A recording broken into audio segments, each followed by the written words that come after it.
Vijay versus Udhayanidhi அதை நோக்கமா வச்சு செயல்படுற மாதிரி தெரியுது. இல்லை, இது ஆல்ரெடி அந்த மாதிரி வந்துச்சு. ஜனநாயக நாட்டில் யார் நல்லா பஞ்சு பேசுகிறாங்க, யார் பாப்புலராக இருக்கிறவங்க தான் அரசியல்வாதினா என்னங்க இது? மாநாட, மயிலாட, நீ ஆட, நான் ஆட, இல்லை சூப்பர் சிங்கர் இதுலலாம் தேர்ந்தெடுக்கலாமா? இல்லை படம் பெரிய ஹீரோவாக இருக்கணும். அப்படி பார்த்தா நம்மளோட முதலமைச்சராக யார் இருந்துக்கணும்? ரஜினி சார் இருந்துக்கணும், கமல் சார் இருந்துக்கணும், Ajith sir, Dhanush sir, Pradeep Ranganathan sir. அதில் ஒரு பெரிய சண்டை வரலாம். ஏஆர் ரஹ்மான், இளையராஜா, அனிருத் இவங்களெல்லாம் வந்துட்டீங்களா? இவங்க வைப்ஸ் போட்டு பாட்டு டம்பு டிப்பு டிப்புன்னு அனிருத்தெல்லாம் போடுறாங்க. மேபி அவர் முதலமைச்சர் ஆகலாம். இப்படிதான் போகுது. ஒரு இன்எக்ஸ்பீரியன்ஸ் இருக்கக்கூடியவங்க நடத்தக்கூடிய ஒரு சட்டமன்ற மாதிரி பார்த்தா இந்த திருவிழாலெல்லாம் பட்டிமன்றம் நடக்கல சார், அப்படிதான் இருக்கா? காக்கா பிரியாணி சாப்பிட்டா இந்த உன்னி மேனன் குரலாக வரும்ன்ற மாதிரி நீங்கள் இவங்க கிட்ட நீங்கள் என்ன எதிர்பார்க்கணுமோ அதான் எதிர்பார்க்கணும். அவர் ஒரு சின்ன பாயிண்ட் மிஸ்டேக் பண்ணிட்டார் உதயநிதி. இன்னும் கொஞ்ச நாள் கழிச்சு போனால் சட்டமன்றம் எது, திருமண கூட்டம் எது, திருவிழாவில் பேசுறது எதுன்றது தெரியாமல் போயிடும். டீ கடையில் பேசுகிற மாதிரியே பா இப்போ டீ கடையில் பயங்கரமாக அரசியல் பேசுகிற, நீயே சட்டமன்றத்துக்கு போகலாம்பா அப்படி கூட சொல்லுவாங்க. பஞ்சு டைலாக்லாம் பேசுகிற, லுங்கி கட்டுன்னு பேசுகிற, நெக்கெலாம் பேசுகிற, நான் நெக்கில் நெய்யாண்டி பண்ணுற எல்லாம் சட்டமன்றம் போக வேண்டிய ஆளுப்பா.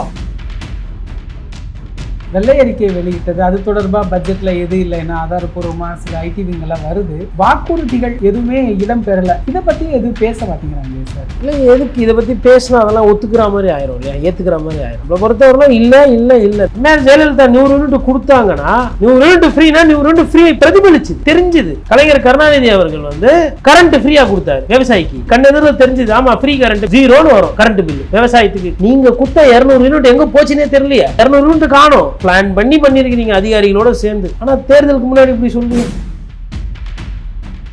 எஸ்பி வேலுமணி டீம் அவங்க போய் சந்திச்சிருக்காங்க சார், அது என்ன கணக்கு? இல்ல, அவங்க டீம்லாம் இல்ல, அவங்க தாவேக்கா தான். நீங்க சொன்ன மாதிரி திமுகவை குறை சொல்றது, திமுகவை குறை சொல்றது, என்ன வேணாலும் பண்ணுவோம். இனி என்ன நடக்கும் சார்? தமிழ்நாடு எப்படி போகும்? தமிழ்நாடு எப்படி போகணுன்றது அரசியல் தலைவர்களுக்கு கவலை இல்லையா? நோட்ஸ்லாம் வந்து எடுக்க வேண்டியதே இல்லை. சட்டமன்றம் நடக்கும்போது ஒரு நாளைக்கு ஒரு ரீஃபில் பண்ணு மாறுங்க, அவ்வளோ நோட்ஸ் எழுதுவோம். இப்பெல்லாம் வந்து டிவி போட்டுக்கிட்டு ஜாலியாக அவங்க வந்து டீ குச்சினே பாப்கார்ன் சாப்பிட்டுனே பார்க்குற மாதிரி இது நல்லா இருக்குதுல்ல.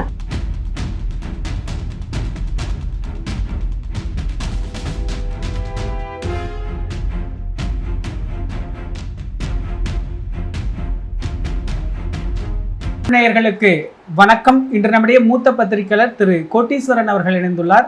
சார் வணக்கம். சார் வணக்கம். நேயர்களுக்கு அன்பு வணக்கம்.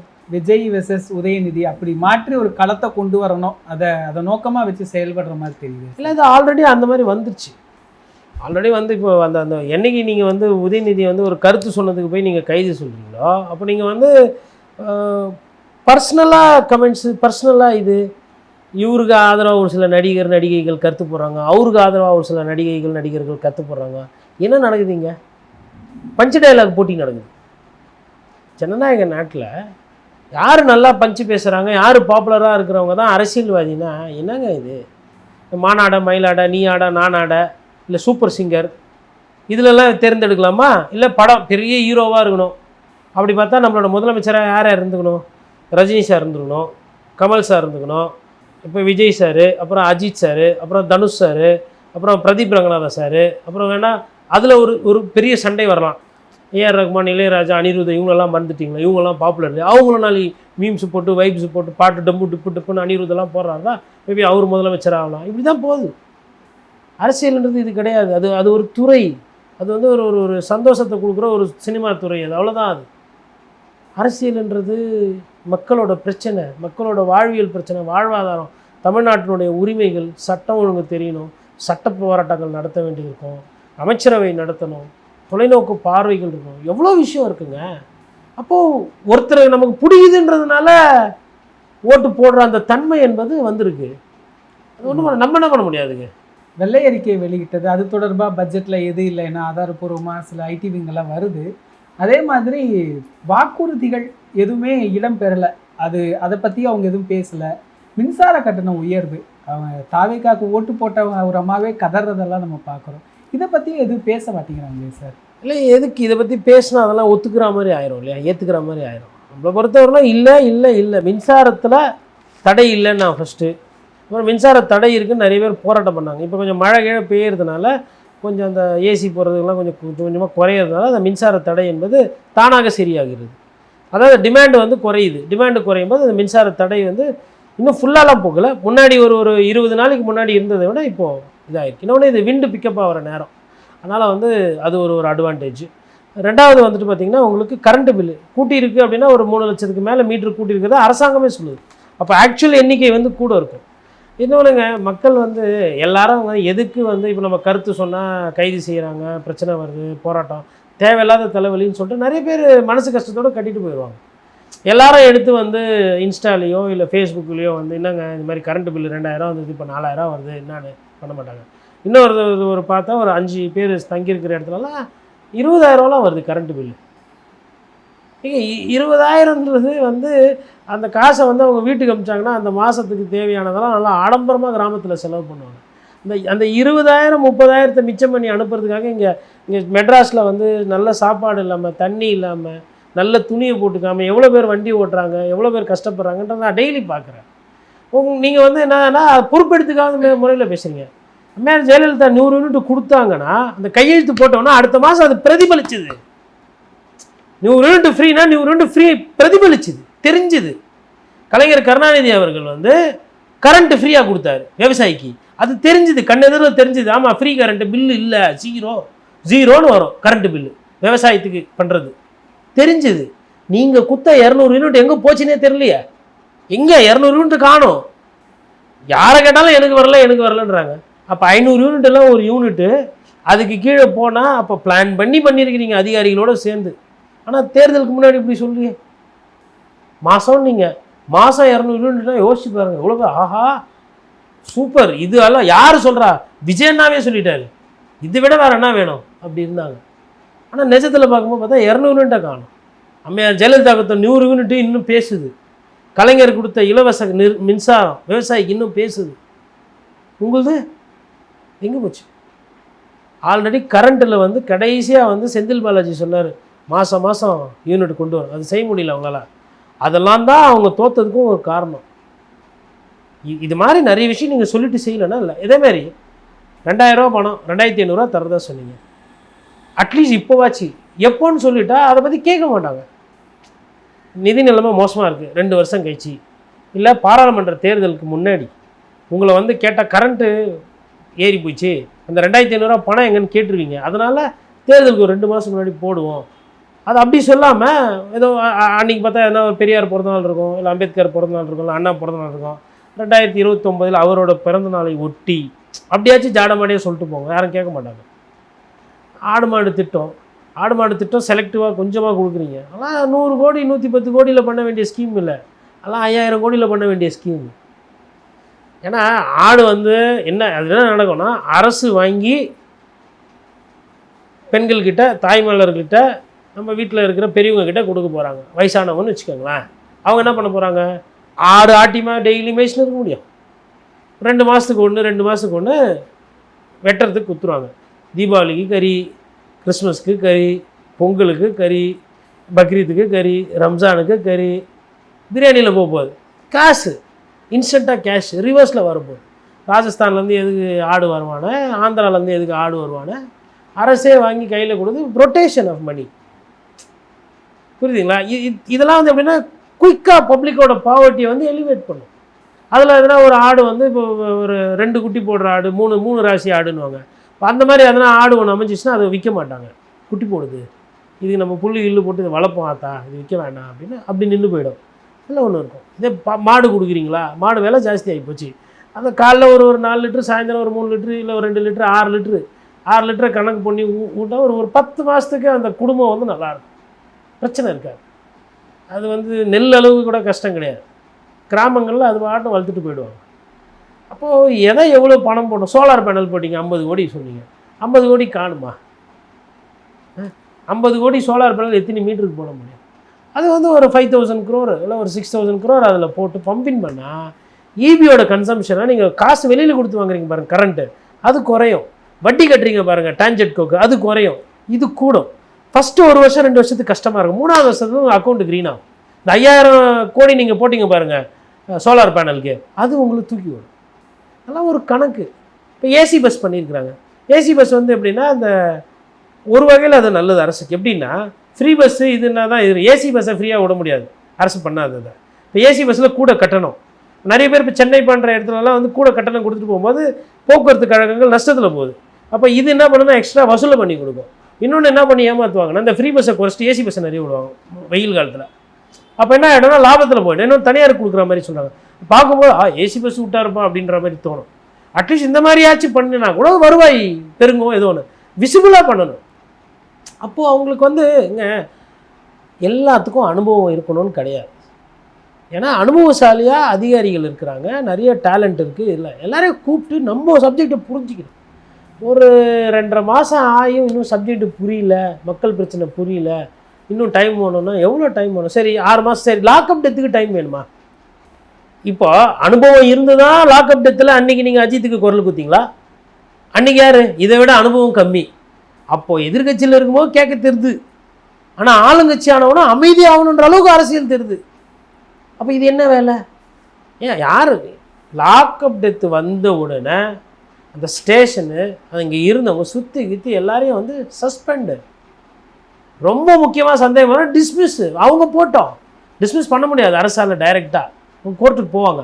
இல்லை ஏதோ ஒன்று அந்த அந்த உத்தரவு எங்கேருந்து பறந்துக்கணும்? முதலமைச்சர் அலுவலகத்துலேருந்து பறக்கணும். இல்லை ஒரே ஒரு விஷயம், இந்த காவல்துறையால் தலைவலியாகுது. யார் வச்சுருந்தாலும் பேரை கெடுக்கிறது காவல்துறை தான். காவல்துறையை வச்சுன்னு இருக்கிற முதலமைச்சர் அது அண்ணாவோட போச்சு. இல்லை ஐயா காமராஜருமே அதை வந்து இது பண்ணார்.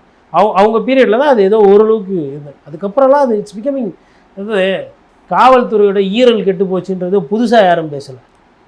ஒரு உடம்புல ஈரல் கெட்டு போச்சுன்னா இருக்கிறதுலே ரொம்ப டேமேஜா அப்படின்றது தான் ஈரல் கெட்டு போச்சு. ஈரல் போயிடுச்சுன்னா மொத்தமாக போகுதுன்னு அர்த்தம். மிச்சதான் பட்டு பட்டுன்னு போயிடும். இது மொத்தமாக க்ளோஸ் பண்ணிட்டு போகிற ஒரு ஐட்டம். இப்போ ஈரல் அழுகி போயிருக்கு, ஈரல் கெட்டு போச்சுன்னு சொல்கிறாங்கன்னா அந்த காவல்துறை எதுக்கு எடுத்து வச்சுக்குவாங்க? இவ்வளோ பஞ்சாயத்து நடக்கும்போது பட்டு வேஷ்டி கட்டுன்னு போகிறீங்க. அது என்ன சப்ஜெக்ட்? பட்டு வேஷ்டி. அதான் ஊரில் ஒரு சந்தோஷம், பங்காளிக்கு கல்யாணம், அப்படியே பட்டு வேஷ்டி கட்டின்னு இருந்தால் என்ன பண்ணுவாங்க? வேலைலாம் செய்யாமல் செல்ஃபி எடுத்துக்கின்னு பவுட்ரு போட்டுன்னு ஹாப்பியாக இருக்கிற மாதிரி ஒரு தருணம். மாப்பிள்ளை என்ன மாப்பிள்ளை? இல்லை மாப்பிள்ளை ஊரில் கல்யாணம் வந்துருக்கிறேன், வேலைலாம் இல்லை, அந்த மோடில் போகிறீங்க நீங்கள். இங்கே விவசாயி போராட்டம் நடந்துட்டு இதெல்லாம் வந்து இது கூடவா சொல்லி கொடுப்பாங்க? இது வந்து சரி இப்போ இந்த வெறும் ஜோசியம் பார்த்து சொல்கிறாரு அவரு, இதெல்லாம் பார்க்க மாட்டாரா? இப்போ இன்றைக்கி பாருங்கள் லட்சணமாக சொக்காலாம் போட்டு வேஷ்டி கட்டிட்டு இருக்கிறார், பார்க்க அழகாக இருக்காரா? இப்போ இன்றைக்கும் பட்டு வேஷ்டி கட்டிட்டு வந்திருந்தாருன்னு வச்சுக்கோங்களேன், இப்படி இருந்திருக்கோம். நாங்கள்லாம் கருப்பு சட்டை போட்டுன்னு வரோம், விவசாயி அங்கே போராட்டம் பண்ணின்னு இருக்காரு. முதலமைச்சர் பட்டு வேஷ்டி சட்டையில் பார்த்தா, கோட் சூட்டில் பார்த்தா, அதை வேறு ஒரு அமைச்சர் படிக்கிறார், கோட் சூட்டு போட்டு விவசாயியை. இப்போ தான் 15 வருஷத்துக்கு முன்னாடி நான் பார்த்துக்கிறேன், தஞ்சாவூர்லாம் கோமணத்தை கட்டிக்கிட்டு வேலை பார்ப்பாங்க. இப்போ தான் சரி எதுக்கு கோமணத்தெல்லாம் போட்டுக்கிட்டு வேலை பார்ப்பானேன்னு சொல்லிட்டு இப்போ தான் கொஞ்சம் ஏதோ லுங்கி ஷார்ட்ஸ் எல்லாம் போட்டுக்கின்னு, அதுவும் பாதி ட்ரெஸ் தான் இருக்கும், மேலெல்லாம் சொக்காலாம் இருக்காது. ஒரு சிலர் பனியன் போடுவாங்க. அப்படி வெயிலில் இந்த வெயிலுக்கும் அந்த விவசாயி அந்த அந்த கலரு வெயிலில் காஞ்சி அதெல்லாம் வந்து நமக்கு புரியறதில்ல. யாரும் விவசாயம் வந்து பண்ணுறது ரொம்ப சந்தோஷமாலாம் பண்ணலைங்க, வேறு வழி இல்லாமல் பண்ணுறாங்க. இப்போ மாடு வச்சுருப்பாங்க எவ்வளோ, அதாவது 365 நாளும் மாடு வச்சுருக்கவங்களுக்கு வேலைங்க.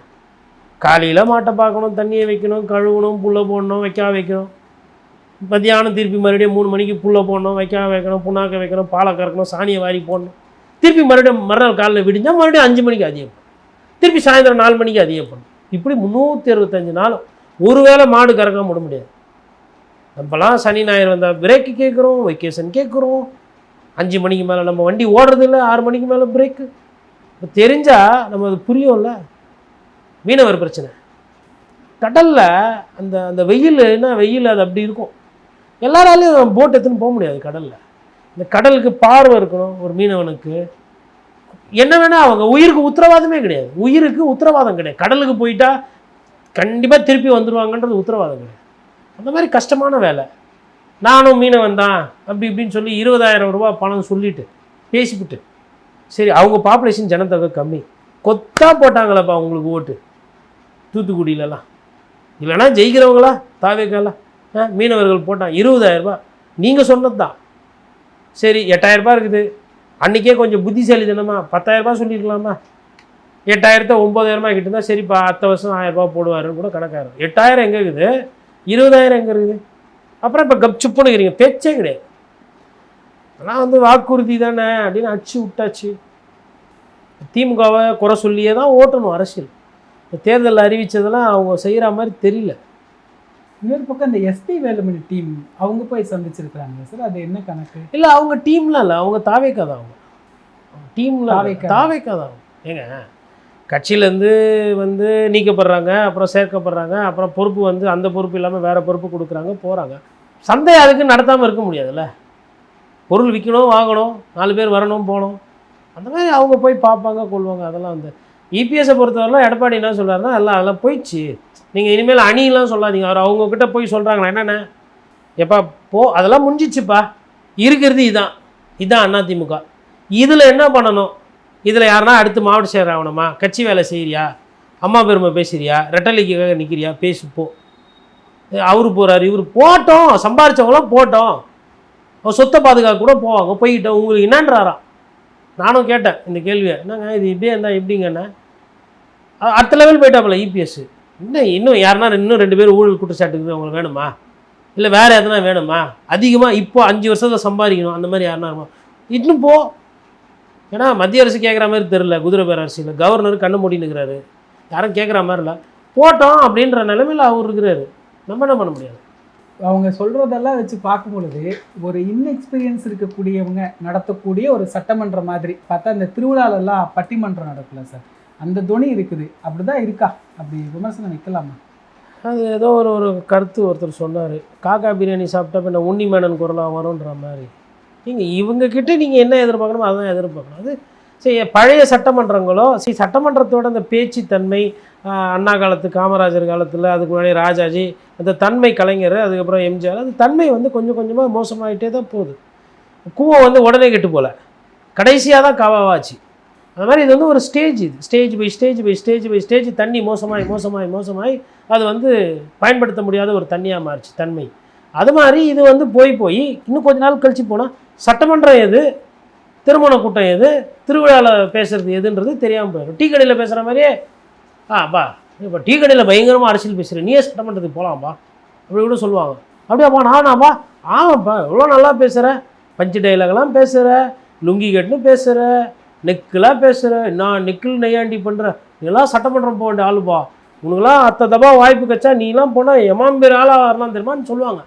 அப்படி போயிடும். இதில் வந்து தமிழ் தெரியணும், இலக்கியம் தெரியணும், கடந்த கால வரலாறு தெரியணும், கவர்மெண்ட்டோட ஸ்கீம்ஸ் தெரியும், டெமி அஃபிஷியல் லெட்டர்னால் என்ன, இன்டராக்ஷனு, கம்யூனிக்கு எப்படி பேசுறது கொள்வது, அது டசன்ட் ரிக்வயர்மெண்ட். பாப்புலாரிட்டி தான் இன்றைக்கி டெமோக்ரஸியை டிட்டர்மின் பண்ணுது.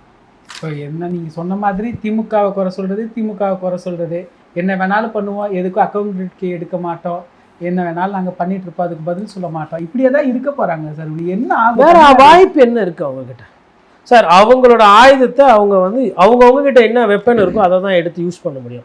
இப்போ ஒருத்தர் வந்து கராத்தே வீரர்னு வச்சுக்கோங்களேன், அவர் என்ன பண்ணுவார், இந்த அட்டாக்ஸை வந்து தடுக்கிற கலை, அதுக்கப்புறம் குத்துற கலை, இதை தான் பண்ணுவார் அவர். இப்படி கராத்தேல இதுதான் மூமெண்ட்டு, அவர் போய் இப்படி வைக்க முடியாது. இது பாக்ஸிங் மூமெண்ட்டு, இது கராத்தே மூமெண்ட்டு, புரியுதுங்களா? இப்போ இது கிரிக்கெட் மூமெண்ட்டாக இப்படி பேட்டு பவுலிங் இப்படி, அது மாதிரி ஒவ்வொருத்துக்கும் ஒரு மூமெண்ட் இருக்கும், ஒவ்வொருத்தரும் ஒரு ஸ்டைல் இருக்கும். இவங்ககிட்ட இதான் இருக்குது. இவங்ககிட்ட போய்ட்டு நான் மாநில சுயாட்சி பேசி, இல்லை இப்போ கோர்ட்டில் வந்து பயங்கரமான கோர்ட்டில் போகிற கேஸ் எல்லாமே தோல்வி, பின்னடைவு. இப்போ அவங்கக்கிட்ட என்ன இருக்கோ அதை தான். அவங்கக்கிட்ட என்ன இருக்குது, இன்ஸ்டா இருக்குது, ஃபேஸ்புக் இருக்குது, ஃபேஸ்புக்கில் ஃபயர் விடுவோம், இன்ஸ்டாவில் வைப்பணும், இன்ஃப்ளூயன்சர்ஸ்லாம் நிறைய பேர் இருக்காங்க. ஃப்ரெண்ட்ஸ் பார்த்தீங்களா, ஃப்ரெண்ட்ஸ் விஜயண்ணா பற்றி ஒரு சில நாய்கள்லாம் பேசும் ஃப்ரெண்ட்ஸ் அப்படின்னு, அதுதான் இருக்குது. அதை தான் திருப்பி யூஸ் பண்ண முடியும். அதை வச்சு காவேரியில் தண்ணி வாங்கி தர முடியுமா? இதை வச்சு என்ன பண்ணலாம், திமுகவை அசிங்கப்படுத்தலாம், அண்ணா திமுகவை திருப்பி தலை தூக்க விடாமல் பண்ணலாம். அது பண்ணுறோம்ல, எங்களுக்கு தேவை பூர்த்தி ஆகுதுல்ல.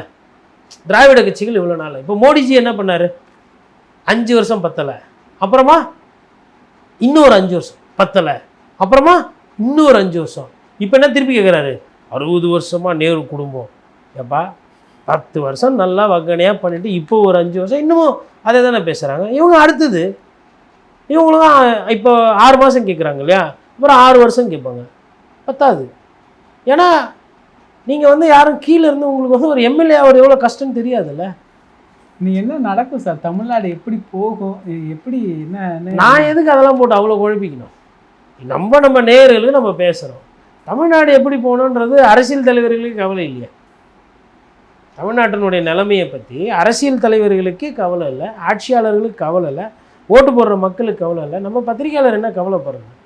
இங்கே நமக்கு என்ன எம்ஆர் ராதா சொல்லுவார்ல, மேலை நாட்டில் அவன் அப்படி இப்படின்னா அவன் தலையை எடுத்து அப்படி, உன் தலையை எடுத்து இப்படி, அது மாதிரி ஐயா எம்ஆர் ராதா சொல்கிறது தான் இன்றைக்கி எனக்கு தருது. என் தலையை எடுத்து இப்படி, நீங்கள் என்கிட்ட கேட்டால் நானே பண்ணுவேன், நானே என்ன பண்ணுறது, இப்படி தான் போகுது. நோட்ஸ்லாம் வந்து எடுக்க வேண்டியதே இல்லை. சட்டமன்றம் நடக்கும்போது முன்னாடியெல்லாம் 2 பேனா எடுத்துகிட்டு போவேன், ரீஃபில் பெண்ணு. ஏன்னா சம்டைம்ஸ் வந்து ஒன்று முன்னால் எழுதியிருப்போம், ஒரு நாளைக்கு ஒரு ரீஃபில் பெண்ணு மாறுங்க, அவ்வளோ நோட்ஸ் எழுதுவோம். இப்போல்லாம் வந்து டிவியை போட்டுக்கிட்டு ஜாலியாக உட்காந்து டீ குச்சினே பாப்கார்ன் சாப்பிட்டுனே பார்க்குற மாதிரி இது நல்லா இருக்குதுல்ல.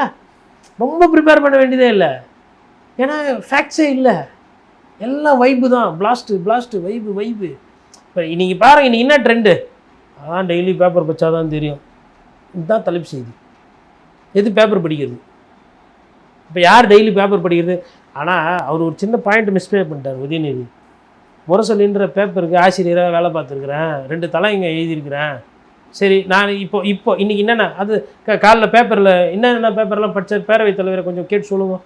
இன்றைக்கி என்னென்ன ஹிந்து பத்திரிக்கை, தினமலர் பத்திரிக்கை, Times of India, Deccan Chronicle, DD Next, Indian Express, முடிஞ்சால் இந்துஸ்தான் டைம்ஸு, தீக்கதிர், இதெல்லாம் என்னென்ன தலைப்பு செய்தி கொஞ்சம் கேட்டு சொல்லுங்கள். ஏன்னா டெய்லி பேப்பர் படிப்பார் போலன்னு இந்த என்ன ஆயிருக்கும், லைவு என்ன ஆயிருக்கும், பேப்பர் யாருமே படிக்கிறதுலன்னு தெரிஞ்சு போயிருக்குமா? தேவையா இதெல்லாம்?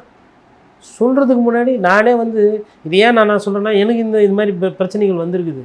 எங்கள் பழைய பியூரோ சீஃப் வந்து பேப்பர் படிக்காமல் போனால் மீட்டிங்கு பேப்பர் படிக்காமல் ஒருத்தவங்க தான் தொலைச்சிருவார். சம்டைம்ஸ் என்ன பண்ணுவோம், காலைல தூங்கி எழுந்திக்கிறது லேட் ஆகிடும்னு சொல்லிட்டு என்ன பண்ணுறோம், லேட்டாக எழுந்திருப்போம். பேப்பர் வந்து ஒன்றும் பாதியமாக படிச்சுட்டு போயிட்டுருப்போம். அவர் எல்லாத்தையும் படிச்சுட்டு வந்துடுவார். காரில் வேறு உட்காந்து வரும்போது படிச்சுட்டு வந்துடுவார், இல்லை அங்கே வந்து படிச்சிடுவார் ஃபுல்லாக. அப்போ பேப்பர் தெரியாமல் இருக்கும்போது பக்கத்தில் இருக்கிறவங்களை பார்த்து திருத்துன்னு மொய்ப்போம். அது பேப்பர் படிச்சுட்டு போயிட்டேன்னா அன்றைக்கி அப்படி தெம்பாக உட்காந்துருப்பேன் நான். அப்போ சீஃப் ரிப்போர்ட்டர் ஆனதுக்கப்புறம் வேறு ஆப்ஷனே கிடையாது, டெய்லி படித்து தான் ஆகும். அதனால் பேப்பர் படிக்கிறதுன்றதோட முக்கியத்துவத்தை நாட்டு மக்களுக்கு சொல்லியதற்காக முதலமைச்சருக்கு மிக்க நன்றி. நிகழ்கால அரசியல் குறித்த பல தகவல்களை பகிர்ந்து கொண்டதுக்கு நன்றிங்க சார். நன்றி. உங்களுக்கு இந்த வீடியோ பிடிச்சிருந்துச்சுன்னா லைக் பண்ணுங்கள், கமெண்ட் பண்ணுங்கள். மறக்காமல் திஸ் இஸ் தமிழ் சேனலுக்கு சப்ஸ்கிரைப் பண்ணுங்கள்.